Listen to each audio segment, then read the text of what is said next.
We're not criminals. We're just ordinary people that have found ourselves in a position. It's all right. Nā te taumaha o ngā utu rēti me ngā utu noho, e hara I te mea he kōwhiringa noa iho nā Ngawai Timu te moe ki waho I te wāhi whero. In 2016 it happened. I lost my foot and then I got it sewed back on. And then kapow, you lose your 80% of your wage. This is my kitchen and this is my bedroom.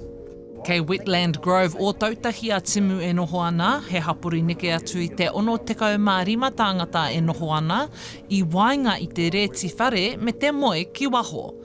E ai ki aia, tata ki te whātekau tangata no te taone kua nuku mai ki te wāhi whero, e moe ana ki waho ki ngā wāhi huna. Because the police sending them here. Already? Well, they dropped them off at the front gate there. So they come to see me and I'll have everything ready for them. We supply the towels, we supply the conditioner, shampoo, body wash, everything. I'm running the home, so there are ads on Facebook and everything, people bringing in hot food. I distribute them now. So, and whatever people are out there, we leave in the pantry there. They're welcome to help themselves. The fruit, vegetables, it's here all the time. This is different. And I think that's what everyone around is seeing. People are staying here because they're feeling included, they're feeling someone is loving them. Come and meet some of these people that you want to do that to. Face them yourself without just doing a little piece of paper. Nō tēnei wiki kei te whakarongo te kōmiti ture ki ngā tāpaitanga mō te pire mo ngā mana nuku atu. He pire ka tukumana ki ngā pirihimana ki te tono kia nuku atu ngā tāngata moe ki waho, ngā tāngata tono pūtea me ētahi atu. I tuku kōrero a Timu, raua ko Brenda Lowe Johnson ki te kōmiti I tēnei wiki. This bill is one of the most bizarre bills I've ever come across.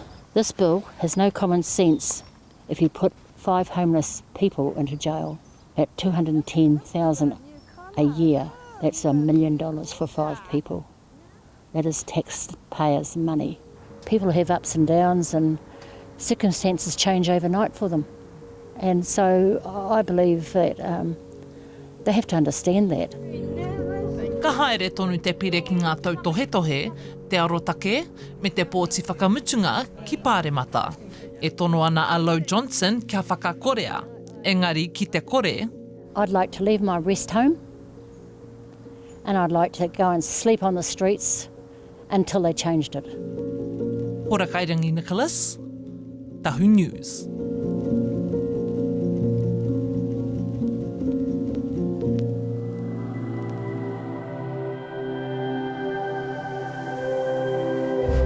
Ko te reo, te take.